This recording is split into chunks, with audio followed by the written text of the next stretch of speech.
Hi, everybody, and welcome to another episode of Future Contracts. Today, I have a very special guest with me.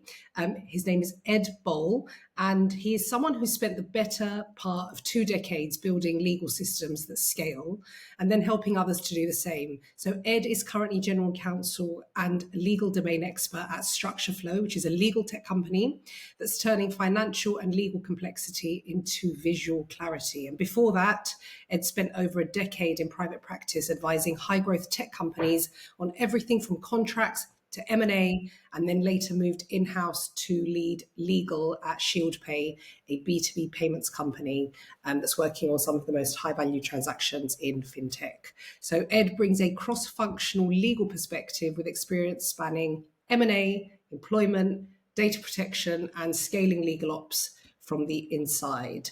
And also, Ed, you are a thought leader on the future of legal billing, standardization. You've taken part in one NDA and one SAS, and what it really means to make legal more usable across the business.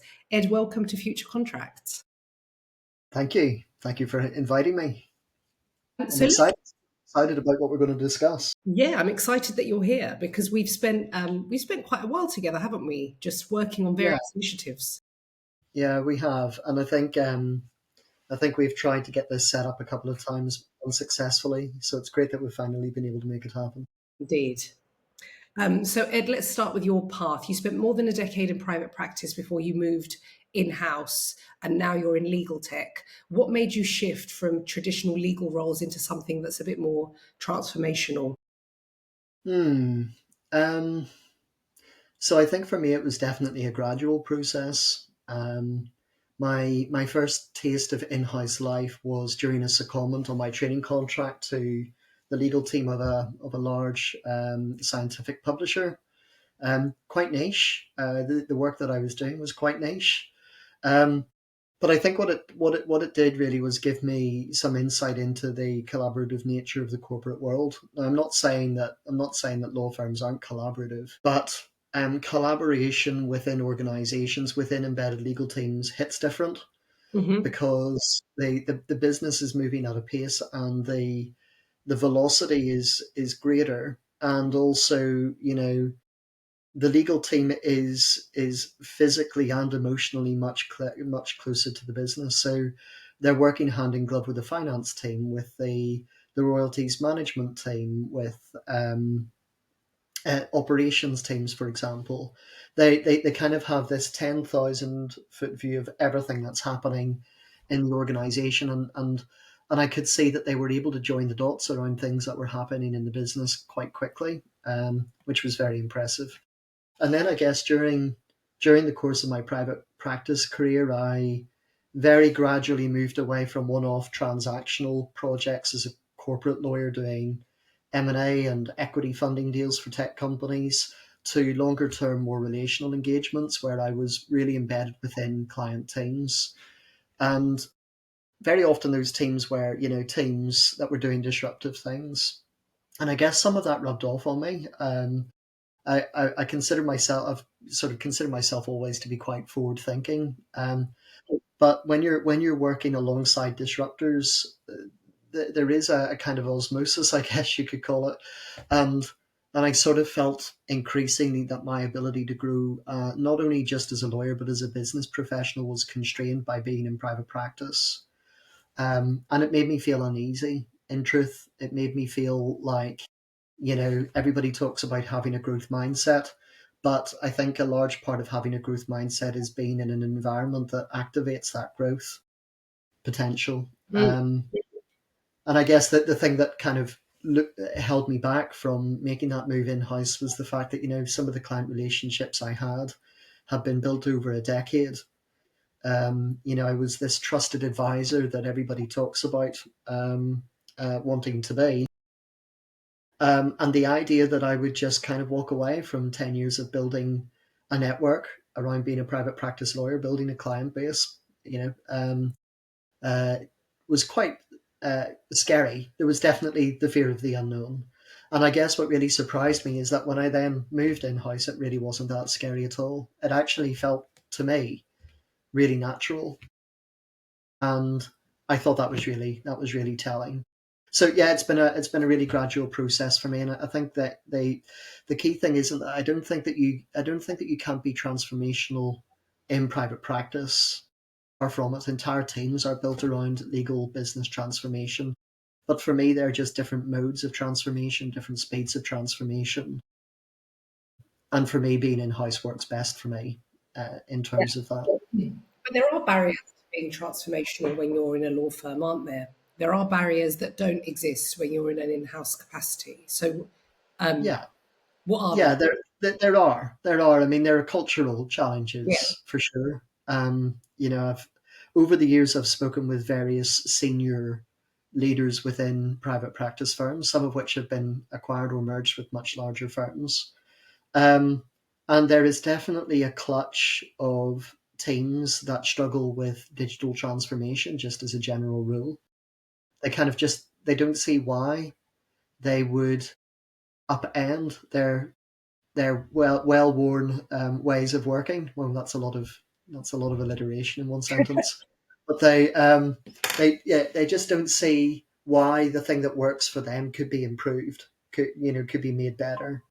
So you're trying to navigate, even subcultures within firms that are very team specific. And then, of course, I think with law firms, there is that fear of failure. Um, Lawyers don't like to fail for their clients, and that translates to their own business model. If you invest in something, it better work. And if it doesn't, it creates a reticence to ever try doing that thing or something like that in the future. So yeah, transformation within law firms is challenging. I think that It's much can be agreed by most people. Yeah, definitely. Ed, you describe yourself as a generalist, and looking at your background, it's obvious that you've seen nearly every kind of legal challenge. How do you approach building legal support systems that are scalable but are still responsive to that level of change? Hmm. I mean, a big thing for me is avoiding something that I call legal exceptionalism. This idea that legal's problems are unique to legal and therefore require solutions that are unique to legal.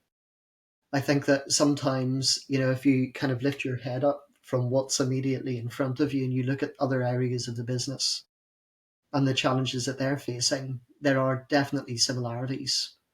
And so telling the business that the way that they need to work with you needs to be different to the way that they're working with every other team within the business, or that you require a tech solution which is very different to what other teams in the business are using, I don't think is a surefire way to kind of address that challenge of building legal support systems that are scalable.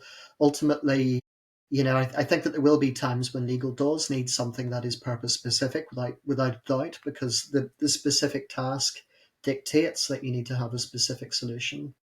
But generally, in terms of how the function works and how it engages with the business and how it manages its workload and distributes that work across the team, there are other teams in the business that are doing the same thing.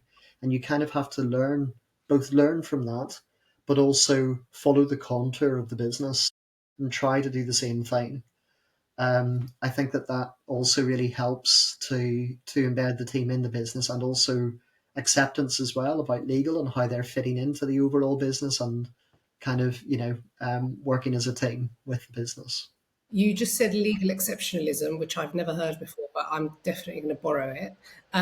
Why do you think that exists? I think I think it's because very very often as lawyers we think about we characterize our role within the business by reference to the specific tasks that we do day in day out. The BAU defines what we are and what we mean to the business, and therefore the inverse means that if we're clear about the things that we have to do, then if we can optimize and improve those things, we will add more value to the business. So I think there is a fixation. There is a fixation on legal work, like doing the legal work. So I think that's kind of the first part. I think that the second part is that, at the risk of making myself unpopular by saying this, um, I think that we need to be more humble, as a collective. Hmm. Um, I think I don't feel that legal's role is any more important than the role of finance or HR or business operations or product or engineering or whatever it might be. There is a level playing ground in terms of business units working collaboratively to further an organization's objectives for the benefit of everybody working for it and the benefit of everybody invested in it. And if you kind of take that perspective on what it means to run a legal function, then I think you can peel away from this idea that you're special and that you need preferential treatment and that you need more notice than other people in the business are going to get for certain things, and that you need to have bespoke systems or tooling to be able to effectively perform your tasks within the organization. Mm. So is it a we think we're special problem, or is it a the stakes are higher for us if we screw it up? I think it's both. I think that when organizations have legal functions, it should be not because they just want to save money on the cost of external counsel, because sometimes as you know, that's a logical fallacy anyway. Totally. But it's because they've actively made a decision that they will better be able to regulate risk within the organization and head things off at the pass by having an embedded legal team.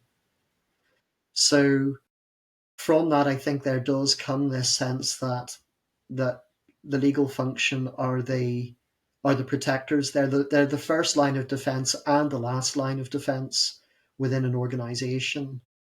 That certainly is true to some degree, and in regulated environments, the stakes are even higher. So, I've seen that firsthand. I've seen, when I was working at ShielPay, I've seen the importance of having a legal function when you're predominantly working within a regulatory envelope and marketing to customers that are themselves within a regulatory envelope.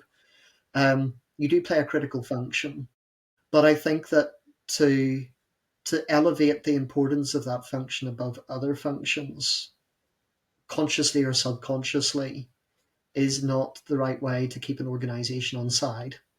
It's not the way to grow and scale with an organization. So you there in scale ups in particular, change is like a day to day thing. Every day there's something that has come up. There's some conversation that's happened with a customer. There's some thing in the media about a cybersecurity threat that needs to be looked at.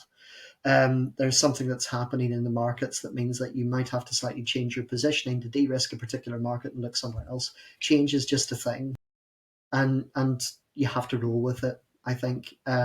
So, I mean, that kind of reels against slightly, this idea about about legal teams wanting to be proactive rather than reactive, which is something we might come on to. But yeah, I think that humility and perspective are key. So let's talk about being reactive. You said in one of your LinkedIn posts that I read a while ago that legal teams are stuck in reactive mode.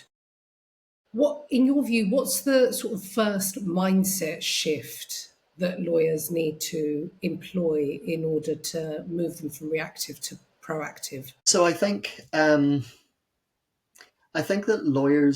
legal teams are sometimes chaophiles, right? They actually enjoy chaos.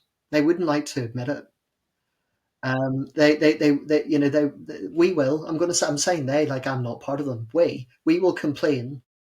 We will complain about the chaos that we endure on an almost daily basis and how that prevents us from doing the things that the business wants us to do in terms of horizon scanning and seeing around corners and being proactive. Um, Sometimes things are going to be out of your control. You have to be reactive, right? That's fine, but there are shades of reactivity. There's having to react to something, but having um, no baseline for how you're going to react to that thing, no protocol, no experience of that thing, or at least if you've had no experience, having a plan for how you would deal with that thing if it emerged. Like, you can't complain about the chaos that falls out of there being a personal data breach if you don't have a plan in place for how you're going to identify, investigate, remediate, communicate, like a personal data breach. You kind of need to have that thing in place.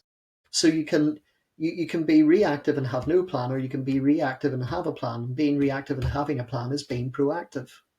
Yes. Um, the proactivity piece is generally seen as being things like playbooks for contract negotiations and risk management frameworks and templates for things that may or may not happen and horizon scanning things. And, as part of ISO 27001, you have to produce a register of legislation that affects your organization and evaluate the extent to which you're complying with it, or you don't have to comply with it at all. It's being able to get to all of those things. So it's essentially drawing a distinction between the busy work of being a lawyer and the strategic work of being a legal leader. And in terms of that mindset shift, as I think you called it, I think a big part of it is trying to respect your own boundaries for one thing, um, and that of your colleagues, and making time to prepare for those future events occurring. And actually, this is something again, coming back to this idea of legal exceptionalism. This is something that other teams in a product business, in a tech business, do really well. So if you look at the product and engineering team, they often organize themselves in squads. They have a roadmap that they are generally aligned to, unless the business tells them that the roadmap isn't right. They have a roadmap. They have a backlog of all of the things against that roadmap that they want to deliver. Then they have a cadence for sprints where they execute on those things and test them and implement them. And then they have a retrospective where they look at the Yes. things that they've done. They come back and they say, like, did we do the right thing in the right way? What went well? What didn't go well? What can we do next time? And then they build that into the next sequence of sprints. And as a team, they're all coming along on that journey. They're all kind of working on that. And I sort of think the same way needs to work in legal. We need to have that roadmap, and that roadmap needs to again follow the contour of the business and what the business's objectives are, and then you can work back from that. I could not agree with that more. And when I was running a consultancy prior to my role at Simple Docs now, Yeah, of course. we had exactly that. We behaved like a software company, and we had a roadmap. We had all the things that we needed to execute on in order to make the business better. And then we did retrospectives after certain projects or certain deliverables that we had to get done. And we looked at everything that had gone wrong and how we were going to do it better next time.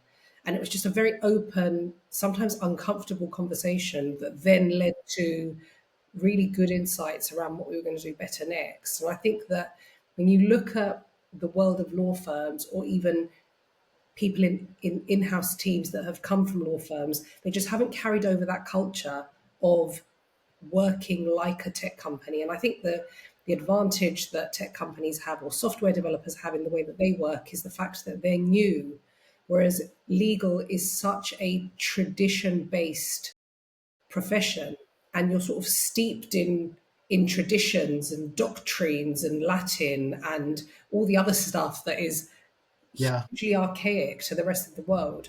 And there's an element of pride in that as well. Like, well, yes, we yeah. maintain the status quo. Identity. Yeah, there And, is an identity in that. and it's hard to break away from that. And it's also hard to fathom the value of spending so much time that could be used to do your deliverables, or to bill your time, or to do the things that you've been asked to do, to react to the chaos, or to the it's like, why am I going to do a retrospective? I could be dealing with that breach.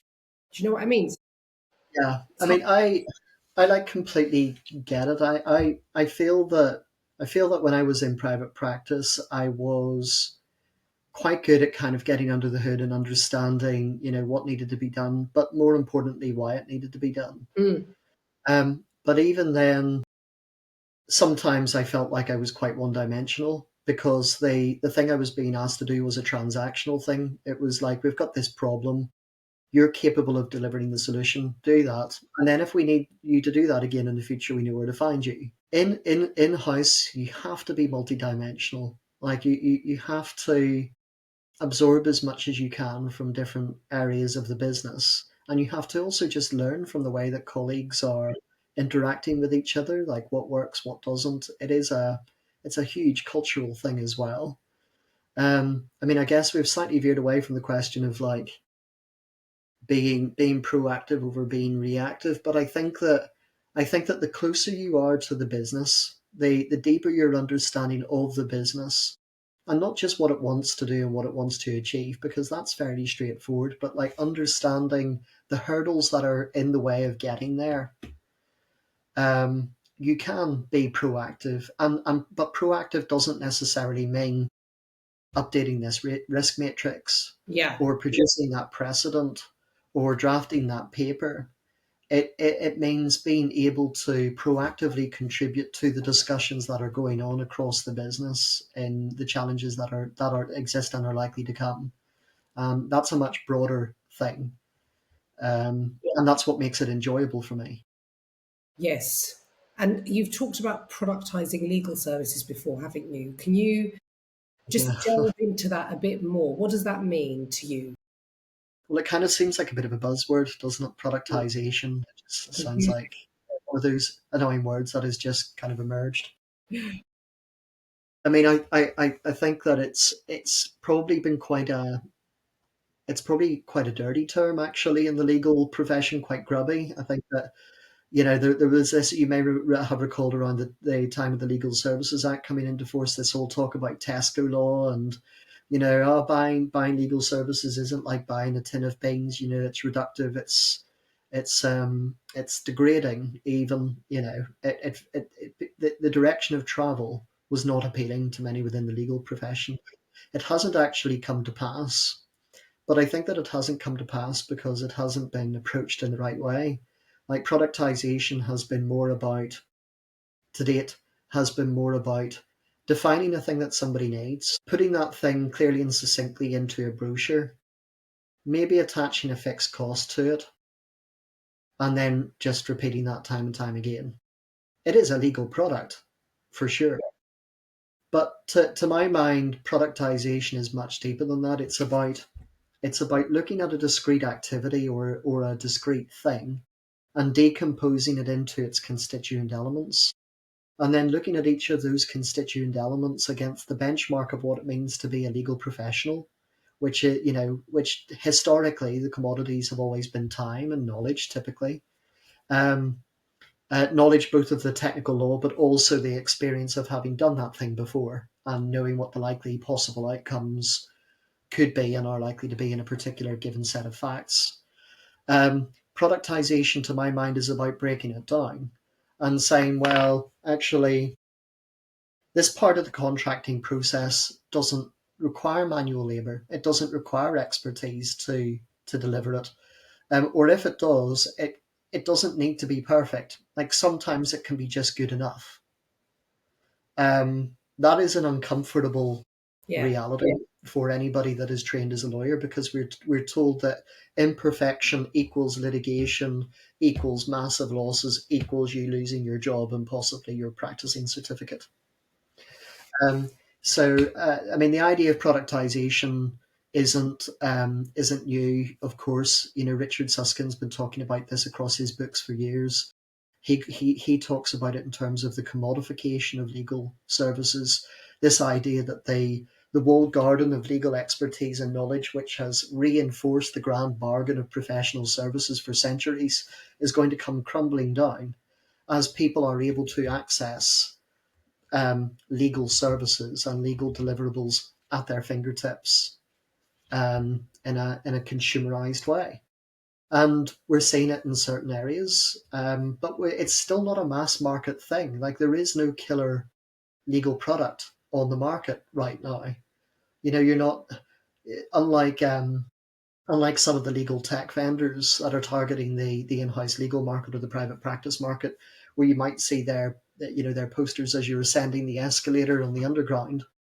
You're not seeing the same kind of brands emerging around consumer law, for example, right now. Yeah. Um, and I can definitely see it happening, because I think that when you decompose legal activities into their constituent elements, you will find that most of the vast majority of those things can be automated, can be made executable. So I'm talking about smart contracts here, the hype and promise of which hasn't yet materialized. But it's going to have its time. Smart contracts are going to have their time. Do you think? Um, yeah, I do. I think that there will be particular industries that lead the way. Yes. Like there are obviously in areas like financial services where there's already a lot of contract standardization, like ISDA and that kind of thing. You know, I can see smart contracting becoming uh, definitely a thing in that industry. But I think just generally, I think that the preserve of legal knowledge and expertise will still be valuable and valued in decades from now. But the way in which that is delivered and the context in which it's delivered will be radically different. Yeah. I mean, I've tried to productize legal services before, and to some extent, I did succeed. If you look at areas like wills or property transactions, those have been fully productized. And there's like a going rate for that kind of service. And Yeah, yeah, these guys aren't billing time; they're just delivering a product. So this is the outcome that you're going to get. Pay me a fixed fee. Let's move on with it. And it's much easier to engage a lawyer in that capacity because you know what you're going to get, you know what you're going to pay for, and that's the end of it. Often you're disappointed with the level of service. I've heard a lot, particularly when it comes to property transaction. But that doesn't, that imperfection hasn't stopped that legal industry from productizing its offerings. And I think that when it comes to things like contract, it's been harder to productize because they are just much more. Maybe this is an excuse, maybe it's not true, but you can find yourself in a really protracted negotiation that where you can't actually figure out what your profit margins are going to be. And so yeah, law firms or service providers, just to be broader, have reverted to the billable hour because it's been easier for them to figure out what their profit margins are going to be. But when we look at industries like wills and property, they don't know how difficult the client's going to be. They don't know how difficult the other side's going to be in a property transaction. So they assume the risk. yeah. Because I think in other areas of the legal industry, lawyers are just, or legal services providers are just not comfortable in absorbing the risk for the sake of productization. And without that market push that may have existed in these other industries where people use that commercial model as a competitive advantage and then customers, clients started to demand it, why would anyone get That's pushed?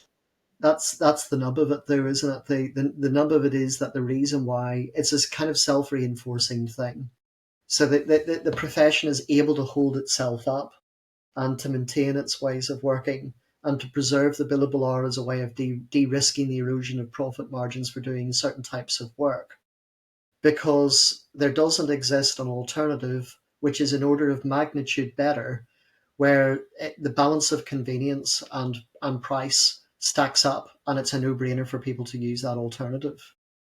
Instead they come to law firms which are costly, which are used to advising in a particular way. And the challenge is that particularly for startups and scale ups, and private individuals procuring legal services, they're used to being impressed and delighted by the way services are provided in other contexts. And so the expectation is that when they're paying considerably more for a service from a legal provider, that expectation is going to be met and actually exceeded by quite a considerable degree. Mm. Perhaps they um, perhaps the thing here around legal productization is in part decomposing legal work into constituent elements and optimizing those on an individual basis so that you can de-risk the profit margins and therefore be able to better and more accurately predict the cost of the advice that you can offer on a value price basis or a fixed price basis. But it's also about thinking proactively about how to delight clients, and deliver a service in a way that's going to blow their minds and keep them coming back. And I think that up until now, the biggest cost for any services provider has been the people. But now, with the rise of AI, you can really reduce that cost because you can productize and automate a lot of the stuff that you do with AI. I would not be able to do my job now without AI. I'm fully Yeah. dependent on it. That's quite Yeah. scary, but also amazing because I can do the job of three people. Yeah. I'm not Yeah. exaggerating when I say that. I can do that. I can deliver that volume of output because I have AI tools that I have fine tuned, and I think Amazing. that's what will happen with the legal services industry. And you'll see more Garfield AIs pop up. Which, by the way, what an amazing business model! And thank you for bringing that to market, guys. Brilliant. But you'll see more and more of those models arise, and then people using them, and then people demanding them. So I think that the demand will come from customer push. And just Ed, we have to obviously talk about AI because no We one do. Yeah. anything else these days. So It's firstly, pretty much it's pretty much the only subject on my bookshelf at the moment.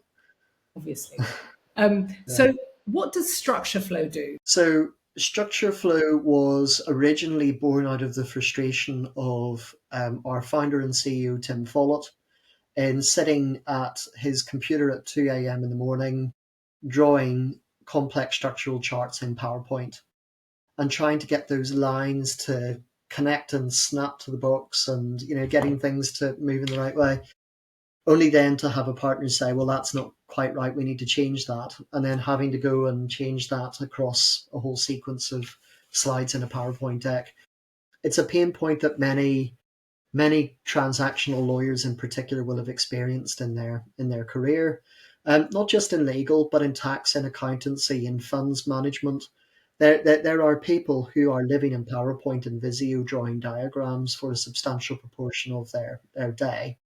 It's an important task. It needs to be done. And why does it need to be done? It needs to be done because as human beings, we are much better at understanding things we can see, things that we can visualize rather than things that we read. And when you go to a client with a 40-page structural tax memo that they may or may not read, that's an example of where a client may feel a sense of frustration that the thing that they're paying for might be technically right, but they don't fully understand it. If instead you can visualize that in a really clear steps plan, where you can almost, like a cartoon flip book, see the evolution of the transaction from beginning to end and understand that in a visual way, then a few things fall out of that. The first is that you can delight a client because they're being presented with something in a completely different way. The second thing is that the client can immediately engage with the subject matter and understand it. The third thing is that they can identify the things that aren't right more easily. So they might spot anomalies or things that are just inconsistent with the way that they've done things in the past, and they can surface those issues with the lawyer. And the fourth thing is that the lawyers actually delivering the work can be more agile. They can execute transactions more quickly because they can visualize them, they can model scenarios, and that sort of thing. So at its core, StructureFlow is a diagramming platform. But the key thing for us is to move away from this idea that uh, that diagram is something you do to diagram is something that you create. Mm. Instead of sitting there putting boxes on a canvas and getting them to join up, which you can still do if that's how you want to work. It's the idea that you can generatively build these diagrams from source data, from systems of record, master data management systems, Excel spreadsheets, uh, long form tax plans that have been provided by third parties, and build these structures out. And they kind of become organic things. They, at one level, they are uh, they are entities and objects and relationships between entities and objects, which is at the core of pretty much every ontology. On another level, they are data enriched things that you can interact with, you can interrogate, you can query, you can manipulate. So that's kind of the key focus for StructureFlow at the moment. It's in moving away from this idea that diagrams are things that you manually produce to the output of data, I mean, and something you can interact with. yeah, sounds amazing and something that every transactional lawyer would want. or anyone who's in M&A space or the Well, tax. I think so, and I did use it. The story is that StructureFlow was one of my clients, but also by virtue of being a client, I was a user of the platform. And there was one particular transaction I was working on with an Austrian firm on the other side, and we had a 40-minute call where we agreed on what we were going to do. I threw it down onto the StructureFlow canvas and shared it with the partner at the Austrian law firm. And he called me back within 5 minutes and said, "That's not right. That's not what we discussed." And it turned out we were talking at cross purposes because the way that I was proposing to do something is different to the way that they would typically do something. And with a slight tweak to the diagram, shared it back with him, he was able to say, "Yeah, now we're on the same page." Yeah, So that is a completely non-fictitious example of a scenario where visualization can really unlock transactions and help them to move faster. yeah, it sounds like a no-brainer. And it's also a really good way to productize your legal services if you're doing PowerPoint for endless hours. So you're part of this legal tech company now, and what's your role there? So my job title is slightly different to some that you might see in the in-house world. It's GC and legal domain expert.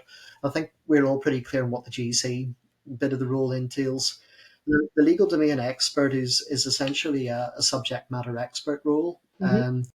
Increasingly in legal tech, you're seeing legal tech companies come to the realization that the only way you can ensure the efficient and widespread adoption of legal tech is to properly get under the hood and understand the use cases. And the challenge is that if you have a go-to-market squad which isn't well versed in the domain in which you're selling into, then there's a disconnect. So my role is to bridge that divide. Essentially, my role is to say, as somebody who was a transactional lawyer for 13 years doing M&A deals, refinancings, equity investment deals, group restructuring projects and the like.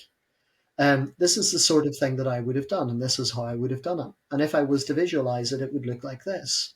So instead of going to the target market and talking in generalities, I can speak to those law firms, but also I can empower those within the business that are speaking to those customers to have it's not that they need to become lawyers. It's that the baseline understanding of what the domain is doing needs to be there, and that's what I'm here to help build.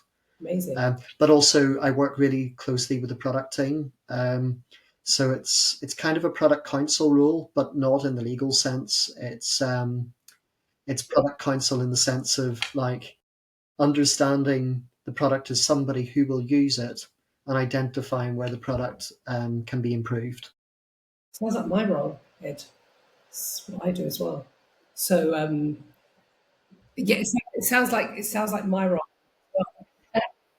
That I think these opportunities will come up more and more for lawyers, and I see the legal profession changing really rapidly, and we'll have so much broader opportunity because of the fact that lawyers will rely on technology more.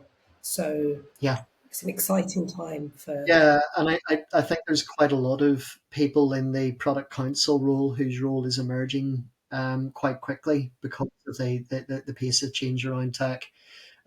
Quite several of the large legal AI vendors Mhm. are specifically hiring I know. lawyers and GTM teams, Yeah. which means that they're also making a commercial offer to those lawyers, which is appealing to them, appealing enough to peel away from the security of being a private practice lawyer to working within a tech business doing a very different role. I think that's quite an interesting shift. Yeah, definitely. I think that we're going to see more and more of these roles. We're hiring for a legal solutions architect, which Right. firstly is a title that didn't exist last year, in the sense that we know it. So, by the way, if anyone's interested, email me.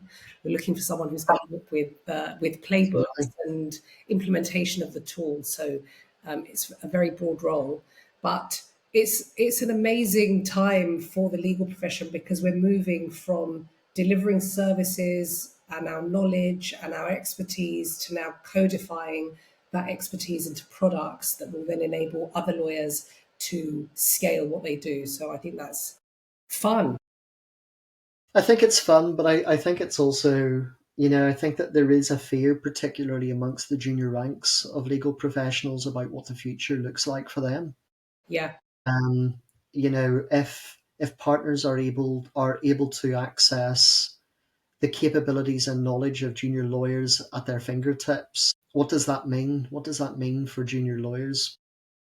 I mean, it seems to me that the future is fairly obvious, which is that there will be fewer junior lawyers.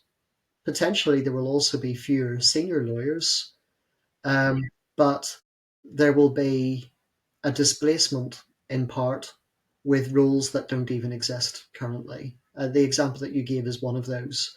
But I think that this becomes it becomes a multivariate sort of a thing, and yeah, I think that the key piece of advice I would give to a junior lawyer right now is to just be incredibly open minded. Mm, To look at everything and to think about how they can actively future proof their careers. It's not about learning prompt engineering. It's not even about that. no, it's not. It's about understanding, in a specific practice area, what is the essential function of that practice area? What is the thing that the client really wants when they come to your team?